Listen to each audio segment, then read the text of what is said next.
ভীষণ ঠান্ডা পড়েছে জানো তো। দীপ কতগুলো পড়েছে দেখো, টুপি, মাফলার, ব্লেজার, সোয়েটার, জামা, প্যান্ট, তারপরে তো মজা জুতো আছেই। মানে একটা বাচ্চা স্কুলে যাচ্ছে কত কী পরে, মানে কীরকম হারে ঠান্ডা পড়েছে চিন্তা করো বন্ধুরা। যাই হোক, সে দীপের আবার স্কুল শুরু হয়ে গেল আজ থেকে। আজকে যাবে, কালকে পরশু দুদিন ছুটি, আবার সোমবার থেকে টানা স্কুল হবে। শীতটা এমন সময় পড়লো স্কুল খুলে গেল। শীতের ছুটি, শীত থাকলে তখন ছুটি হলে ভালো হতো তাই না, বাচ্চাদের একটু কষ্টটা কম হতো। যাই হোক, শুভ সকাল বন্ধুরা, কেমন আছো তোমরা? আশা করি তোমরা সবাই ভালো আছো, আমরা ওইদিকে সবাই ভালো আছি। সকাল সকাল স্নান করেছি, ভোরবেলায় উঠেছি 5টার সময়, 6টার সময় স্নান করে নিয়েছি ঠান্ডা জলে। কি শীত করছে জানো তো, মানে এত ঠান্ডা পড়েছে আর এত হাওয়া, মানে ভীষণই ঠান্ডা। সেই জন্য একটু 1 কাপ চা করে নিয়ে বসলাম। চা করে বিস্কুট নিয়ে বসেছি, এদিকে মেয়ে উঠে পড়েছে, বলছে আমিও খাবো চা বিস্কুট। সেটাই বলছি যে তুই খাবি, দেখো ঘুম ছাড়ছে না চোখ দিয়ে, তাও উঠে পড়েছে মায়ের সঙ্গে চা বিস্কুট খাবে। কোনো দিন ওঠে না, ওর সামনেই আমি খাই, ও একদিকে ঘুমায়, আমি বিছানায় বসে বসে খাই, তো ওঠে না। আজকে দেখি হঠাৎ করে উঠে পড়লো। ওকে বলছি শীত করছে, বলছে হ্যাঁ।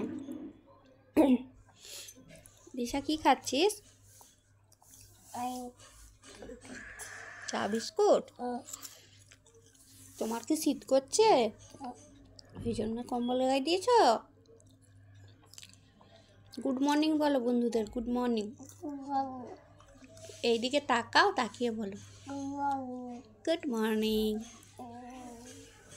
তোমার দাদাভাই কোথায় গেছে? পড়তে গেছে, স্কুলে গেছে দাদাভাই।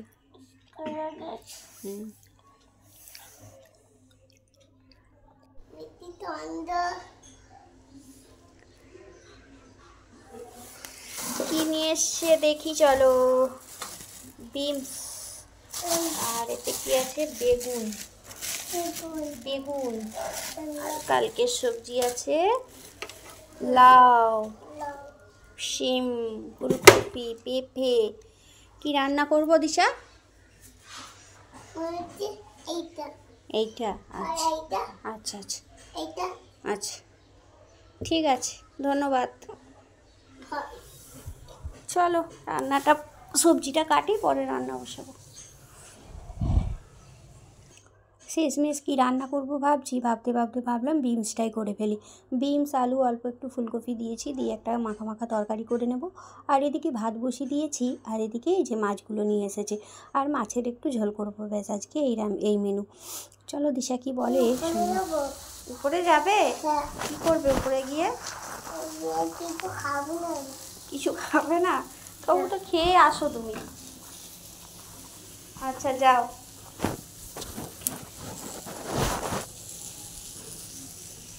তাড়াতাড়ি চলে আসবে, স্কুলে যাবে তো। টাটা।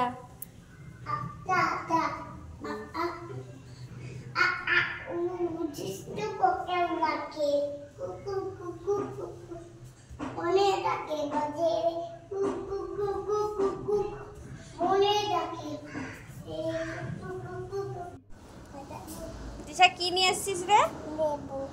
ওটা তো লেবু, এটা কি?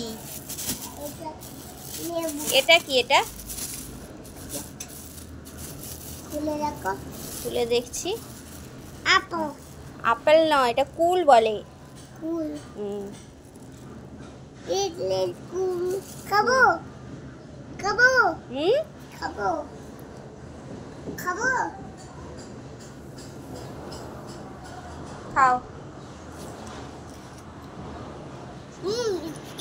মিষ্টি আর এইটা খাবো। চলো স্নান করে দেবো, স্কুলে যাবে। এখন দেখো সব কিছুই সম্ভব পৃথিবীতে। আগে আর ছোটোবেলায় আমাদের বাবা মা কি বলতো, সরস্বতী পুজো না হলে কুল খাবি না, কিন্তু এখন দেখো বাচ্চারা সরস্বতী পুজোর আগেই কুল খেয়ে নিচ্ছে। কি ব্যাপার হয়েছে বলো তো? ওপরে গেছিলো দিশা, তো ওর মামা হচ্ছে বাজারে গেছিলো, সেখান থেকে কুল নিয়ে এসেছে, সেইটাই খাচ্ছে। আর এদিকে দেখো এই রাস্তাটায় এমন রাস্তার কাজ হচ্ছে যে যাওয়াই যাচ্ছে না, রাস্তাটা এত পরিমাণে মানে নোংরা করে রেখেছে, মানে যেতেই দিচ্ছে না এরকম আর কি। তো আজকে ভাবলাম আমি দীপকে আনতে যাব না, কারণ আমি গাড়ি নিয়ে যেতে পারবো না, এই জায়গাটায় পড়ে যাবো ট্রেনে, এমন বালি টনচিপি রাখা আছে না, পড়ে যাব সেই জন্য। তো ওর মামাকেই দেখি পাঠিয়ে দেবো। বলিনি এখনও, দিশাকে স্কুল থেকে দিয়ে আসি তারপরে বলবো। আর এদিকে দেখো কতগুলো জামা কাপড় কাচেছে, মানে জাকিয়েছি, বিছানার বেডশিটটা তুলেছি, অন্য বেডশিট পেতেছি, তোমরা নিশ্চয়ই দেখেছো। আর সেই জন্য এগুলো বিকেলে মানে এখন কেটে নেবো। চলো তো কাটাকুটি করে আবার ছাদে গিয়ে মিলে দিয়ে আসতে হবে রোদ্দুর গাছে। তো এই যে ছাদে এসছি মিলতে, সকালবেলাটা ভীষণই কষ্ট হয়, অত মানে ভোরে উঠি তো, মানে অন্ধকার চারিদিক আর ঠান্ডা, ভীষণ ঠান্ডা, সেই জন্য কাচাকাচি করতে ভীষণ কষ্ট হয়। যেহেতু কালকে আবার ছুটি আছে দ্বীপের, কষ্ট নেই, মানে অত তাড়াতাড়ি উঠবো না, তবু ভাবলাম ফাঁকা আছি যখন কাচাকাচিটা করেই ফেলি, তো কালকে চাপটা কমে যাবে, সেই জন্য। যাই হোক, আবার দ্বীপ আসলে তখন ওর জামা প্যান্ট ধুতে হবে, তো সব মিলিয়ে এই।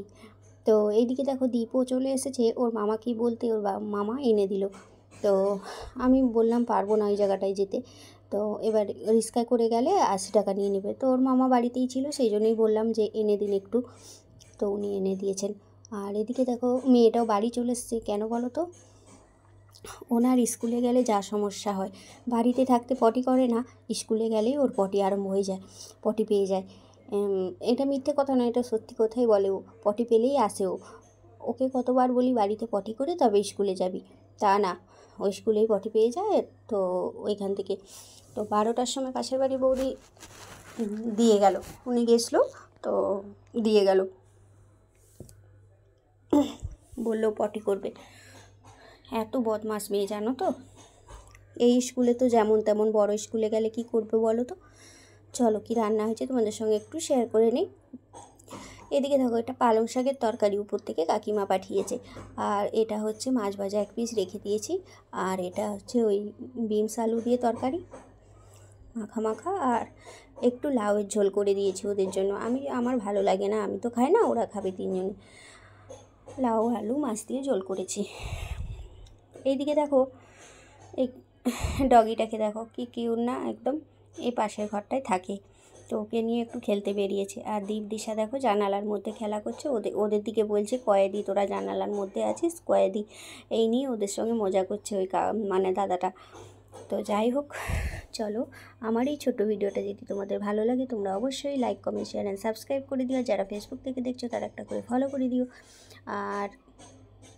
আর কি, যাই হোক, আবার পরের দিন তোমাদের সঙ্গে দেখা হচ্ছে। চলো আজকের মতো এইটুকু বলতে আবার দেখো না দীপ দিশা কেমন রাস্তায় বেরিয়ে পড়ে, না বেরোয়নি। যাই হোক, চলো টাটা, বাই বাই।